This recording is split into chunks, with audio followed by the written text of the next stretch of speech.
తలుచుకోవట్లేదు అనే మెసేజ్ ఆయన దగ్గర నుంచి పోవాలి. It should not be A social lobbying. ఇంకా విశాఖపట్నంలో స్టీల్ ప్లాంట్ ఇష్యూ అలాగే నడుస్తుంది. ఇంకో 170 మంది కాంట్రాక్ట్ కార్మికులను తొలగిస్తూ జాబితా రెడీ అయింది. యాజమాన్యం మాట తప్పిందని. ఇప్పుడు వీళ్ళు ఇవాళ మాట తప్పిందని వీళ్ళ ఆందోళన పట్టడంలో అర్థం లేదు. ఎందుకంటే ఎప్పుడైతే ఉక్కు శాఖ మంత్రి ఆయన కుమారస్వామి కూడా వారు వచ్చి మాట్లాడి తర్వాత వాళ్ళు చీఫ్ మినిస్టర్తో కలిసి ఆర్థిక శాఖ మంత్రి నిర్మలా సీతారామన్ గారి దగ్గరికి వెళ్ళినప్పుడు ఆవిడ ఇంతలో డ్రాఫ్ట్ తయారు చేసి కింద స్టార్ మార్కెట్ షరతులు వర్తిస్తాయని ఒక కాగితం ఇచ్చింది. మీకు అప్పిస్తున్నాం 10 ఏళ్ల లోపల ఆ అప్పు వడ్డీతో సహా తీర్చాలనేది నిబంధన. తీర్చకపోతే ఆటోమేటిక్గా it is implied that steel plant is going to be privatised. మరి అలాంటి దాని మీద ఆశలు పెట్టుకోవటం వీళ్ళు పాపం తెలియక ఆశలు పెట్టుకుని ఉంటారు. క్లారిటీ గవర్నమెంట్ ఇవ్వాలి, క్లారిటీ పవన్ కళ్యాణ్ గారు ఇవ్వాలి. ఇది డిమాండ్, వాళ్ళ డిమాండ్. ఇప్పుడు ఆశలు ఉన్నాయి, వాళ్ళు ఏమి భ్రమలు వాళ్ళకి ఏం లేవు, అందుకే పోరాడుతూనే ఉన్నారు. దాదాపు 1500 రోజుల నుంచి కూడా వాళ్ళేమీ ఆగడం లేదు. ఉక్కు ఫ్యాక్టరీ మీద టక్కరి మాటలు చెప్పినటువంటి ఘనత మటుకు రాష్ట్ర కేంద్ర ప్రభుత్వాలకు స్థానిక ప్రజాప్రతినిధులకు దక్కుతాయి. గత ప్రభుత్వంలో కొంత, ఈ ప్రభుత్వం వచ్చాక కొనసాగింపు ఇంకా ఎక్కువ. ఎందుకంటే వీళ్ళు మేము కాపాడుతున్నాము, మేము అప్పు తెప్పించాము, దాని రక్షణకు పూర్తి చర్యలు తీసుకున్నామని చెప్పిన వాళ్ళు మన కాంట్రాక్ట్ కార్మికులు 3 నెలల జీతాలు అసలు జీతాల కోసం చాలా ముడిసరుకు బకాయిలు ఇవన్నీ, అంటే వీళ్ళ జీతాలు 6 నెలల బకాయిలు. కాంట్రాక్ట్ కార్మికులను తొలగించి ఇంకెవరి కోసం అండి? దేశం అంటే మట్టి కాదు, దేశం అంటే మనుషులు అన్నట్టుగా పరిశ్రమ అంటే శ్రామికులు కదా. శ్రామికులనేమో వీధిలో పడేసి వాళ్ళకే జీతాలు ఇవ్వకుండా వాళ్ళని తొలగిస్తామని ఉత్తర్వులు, వీఆర్ఎస్ తీసుకోమని వాళ్ళకి ఆఫర్లు ఇచ్చి ఒక విధంగా పరోక్షంగా ఒత్తిడికి గురి చేస్తున్నటువంటి పరిస్థితులు చాలా కళ్ళ ముందు ముంజేతి కంకణానికి అర్థమైంది. కానీ వాళ్ళ ఉద్దేశాలు తెలుస్తున్నాయి. ఈ మధ్యనే బీజేపీ అతను ఒక మెంబర్, ఇండిపెండెంట్ డైరెక్టర్ సెయిల్కు, ఆయన వచ్చి కేంద్రం ఒప్పుకుంటే మేము లీనం చేసుకుంటామని ఒక మాట చెప్పారు, తెలుసో తెలియక. మరి కేంద్రం ఎందుకు ఒప్పుకోదు? వీళ్ళు చెప్తున్నట్టుగా అదే నిజమైతే ఒప్పుకొని ఉంటే, కాపాడబడి ఉంటే ఎందుకు జరుగుతుంది? కాబట్టి కార్మికులు చాలా ఆగ్రహంగా ఆవేదనగా ఉన్నారు. అంతకు మించి ఆర్థిక పరిస్థితులు కూడా ఊహించండి. అందరూ ఒక విధంగా ఉండరు. మీరు 6 నెలలు 8 నెలలు జీతాలు ఇవ్వకపోతే వాళ్ళు ఎలా బతుకుతారు? అసలు కంపెనీ ఉంటుందో తెలియదు, వాళ్ళు ఏమైపోవాలి? మీరు టీసీఎస్కేమో భూమి ఇస్తారు, మిట్టల్కేమో అభయము, సమస్త అండదండలు సమకూరుస్తారు. ఉక్కు ఫ్యాక్టరీ ఏం పాపం చేసిందండి? విశాఖ ఉక్కు ఆంధ్రుల హక్కు అన్నది ఆంధ్రలో చిక్ అయిపోయింది ఇప్పుడు అది.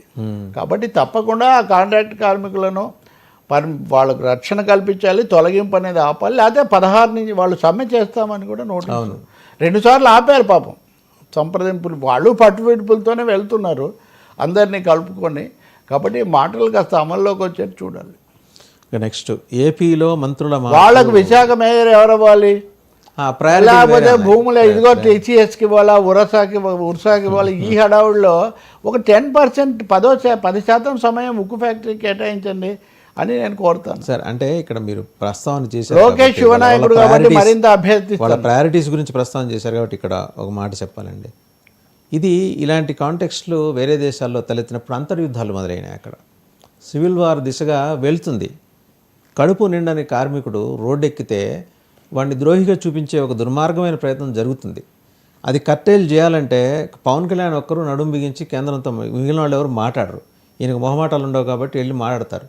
ఏదో ఒక అద్భుతాలు జరుగుతాయని కాదు కానీ ఒక సొల్యూషన్ ఏదో మాట్లాడమనండి. వాసు, నేను వెళ్ళి మాట్లాడాను, బీచ్లో వాళ్ళని అడ్రస్ చేశాను, నిరాహార దీక్ష శిబిరాల దగ్గరికి వెళ్ళాను. అప్పుడు వకీల్ సాబ్ సినిమా రాబోతుంది, వకీల్ సాబ్ విశాఖ కేసు వాదించండి అని నేను మామూలు కొంచెం మన మీడియా భాషలో కూడా చెప్పాను. నేను వకీల్ సాబ్ను మళ్ళీ కోరుతున్నాను.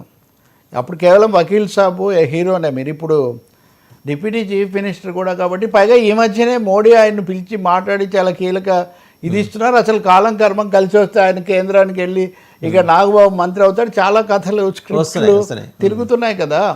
కాబట్టి ఇంకా అబ్సల్యూట్ సపోర్ట్ ఇవ్వండి విశాఖ ఉక్కు. దీనికి మీరు చెప్పిన దానికి కొనసాగింపుగా ఇంకోటి చెప్పమంటారా? కేంద్ర కార్మిక శాఖ మంత్రి పదవి ఆయన కోసం ఎదురు చూస్తుంది.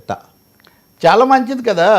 మళ్ళీ చెగువేరాని అప్పుడన్నా చెగువేరాని పెట్టుకొని కార్మికుల కోసం పనిచేయమనండి, ఇబ్బంది ఏముంది? ముందు విశాఖ ఉక్కునైతే కాపాడండి సార్. విశాఖలో పెరిగినవాడు, ఎందుకంటే తన మీద అవి వచ్చిన తర్వాత జగదంబ జంక్షన్లో ప్రత్యేకించి మాట్లాడి తనకు ఎంత కనెక్టివిటీ ఉందో ఇవన్నీ మాట్లాడుతున్నారు. సుస్వాగతం సినిమా అక్కడ ఎలా తీసామో, సత్యమూర్తి దగ్గర శిక్షణ ఎలా తీసుకున్నానో ఇవన్నీ చెప్పారు కదా. అలాగే వామపక్షాల దగ్గర కాస్త కలిసి ఉన్నప్పుడు ప్రైవేటైజేషన్ వ్యతిరేకంగా పోరాడింది కూడా అక్కడే కదా. కొంచెం అక్కడి నుంచి అక్కడన్నది ఏ మొహమాట లాపుతున్నాయి సార్ ఆయన్ని? బీజేపీ మోదీ గారి మొహమాటమే, మోదీ గారికి ఏమో ఆయనతో మొహమాటం, అదానితోనో లేకపోతే మిట్టల్తోనో, ఇంకా అంత కార్పొరేట్ మొహమాటాలే. అంత క్యాస్కేడింగ్. సార్ ఒక్కటి సార్, ఈ వర్గ సంబంధాలు, ఆర్థిక సంబంధాలు, ప్రయోజనాలు అన్నవి ఈ వ్యక్తిగత ఆత్మీయతలకు అతీతమైనవండి. ఆ తర్వాతే అది తప్ప, ఆ ఒక్కటి తప్ప, ఏదో సామెత చెప్తారు అట్లా ఉంటుంది.